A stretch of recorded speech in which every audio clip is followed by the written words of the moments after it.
L'île de Batinière, située dans la commune de Namport, est menacée de disparition.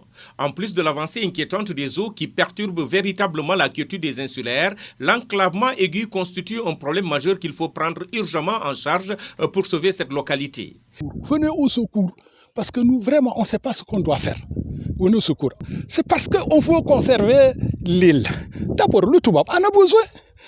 Le Toubab en a besoin. Pourquoi je dis que le Toubab en a besoin? Parce qu'à un moment donné, quand ils viennent à Ziguinchor, ils prennent une pirogue motorisée pour aller une excursion à l'île des oiseaux.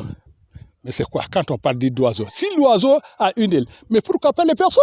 Oui, il y a une menace quand même au niveau du village parce que quand le fleuve est en crue, l'eau déborde également et ça va jusqu'à même les devants de la maison, des maisons. Et c'est ça qui fait des fois tomber également les maisons pendant l'hivernage. Accéder à cette île constitue un véritable parcours du combattant. Il faut surtout s'armer de patience et de courage pour rejoindre l'île de Batinière. Batinière, je peux dire auparavant, lorsqu'il y avait nos papas, c'était un peu facile d'accéder à Batinière. Mais aujourd'hui, avec l'enclavement, beaucoup de gens ont quitté le village. Et voilà, il y a la piste qui mène de Essiel à Batinière. Bon, elle n'est plus praticante. Par rapport à cette route-là, nous qui connaissions au départ le village, ça nous touche jusqu'au fond de nos cœurs. Sérieusement, ça nous touche jusqu'au fond de nos cœurs. Et que pour relever ce défi, c'est un peu difficile pour la jeunesse actuelle. Mais nous sommes en train de toujours demander une possibilité pour que le village-là ne sombre pas. Voilà notre difficulté, c'est surtout pendant l'hivernage. Nous avons également de la peine également à arriver à Batinière, vu également la montée des eaux, c'est-à-dire quand le fleuve est en crue. Nous avons d'énormes difficultés. Et c'est cette route également que nous voulons vraiment réhabiliter afin de maintenir la population. Nous avons vraiment des difficultés. Au-delà de ces problèmes d'enclavement, de manque d'eau et d'électricité, l'île souffre de l'absence de l'autorité administrative. Cette localité, qui est fondée dans les années 1700, est en train de connaître un destin des plus dramatiques. Le chef de village pointe un doigt accusateur. Maintenant, on vit comme ça. Qui veut aller se soigner, soit à Séléké, Namport ou Brin. Ou même, je ne dirais pas, pourquoi pas Ziguinchor. Ouais. C'est ce qu'on vit ici. On vit toujours ça. Jusqu'ici, c'est ce que nous vivons ici. Rien. Il n'y a pas d'école, il n'y a rien. Même si les moulins qu'on a réclamés, ça fait plus de 20 ans, on ne peut même pas voir qui veut piler son riz. Va ici, le brin, si c'est possible. L'État, nous sommes des Sénégalais, plus que Sénégalais, j'ose le dire. Mais l'État ne pense même pas à nous. Franchement, il faut qu'on se le dise. Ne pense même pas à nous. La plus petite chose que tout le village, je dirais l'arrondissement est électrifié, nous rien. Pourquoi? On est oublié. On est oublié. Mais on fait partie des citoyens sénégalais, comme tout un chacun. Ça, moi, je ne peux pas le dire non. Las d'attendre des actions concrètes de l'État pour changer cette donne alarmante qui menace véritablement la survie de cette île de la Casamance, les populations ont entrepris des actions en attendant l'intervention de l'État.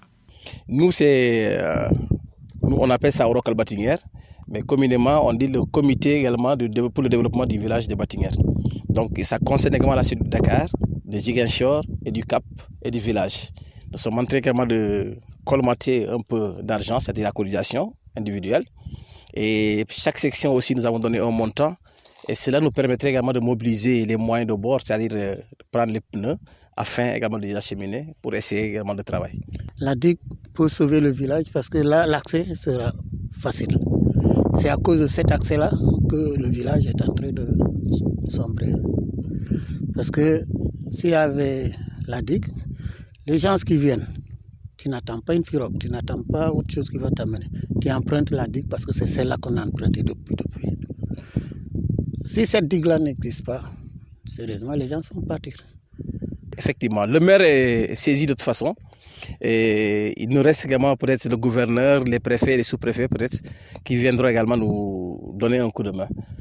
On a fait des demandes partout, mais jusque-là, il n'y a pas de réaction. Oui, on est oublié par l'État. Parce que si je me réfère un peu également à l'électrification rurale, tous les villages également de Namport, de la commune de Namport, ont été électrifiés. Mais Batinière est laissé en rade jusque-là. Les principales activités dans cette île se résument à la pêche et au secteur agricole qui rencontre d'énormes difficultés avec l'avancée du sel. Associant d'indéniables atouts naturels et culturels, l'île aurait pu devenir une sorte de havre de la paix. Mais de multiples difficultés ont jusqu'ici freiné cette ambition. En fait, ici, je peux dire qu'on a notre principale activité qui est la pêche et la culture du riz. Et on a vu que maintenant, on n'a pas assez de moyens maintenant pour travailler, pour nourrir tout ça. Parce que vous avez vu que la rizière est là, il n'y a plus de digues, on n'a plus de pirogues maintenant. Et on a des difficultés maintenant pour travailler, tu vois. Maintenant, bon, comme on a les petits moyens, bon, on s'accroche avec pour le moment.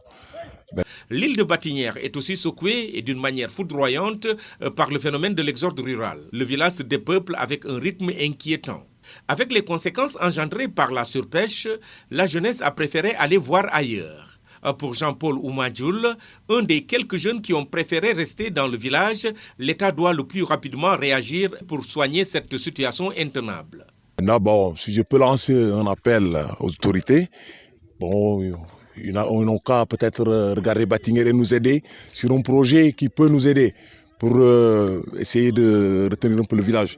Parce que si ça continue comme ça, je ne sais pas peut-être au futur comment ça va se passer. Voilà, donc je lance un appel encore aux autorités de venir nous aider. Batinière, comme les autres îles de la Casamance, est en danger. Ces localités spéciales doivent davantage être mises en valeur pour renforcer le secteur du tourisme dans cette partie du pays qui est visiblement la plus attrayante. De retour de l'île de Batinière, Amadi Khalilou Diémé pour la Génération FM.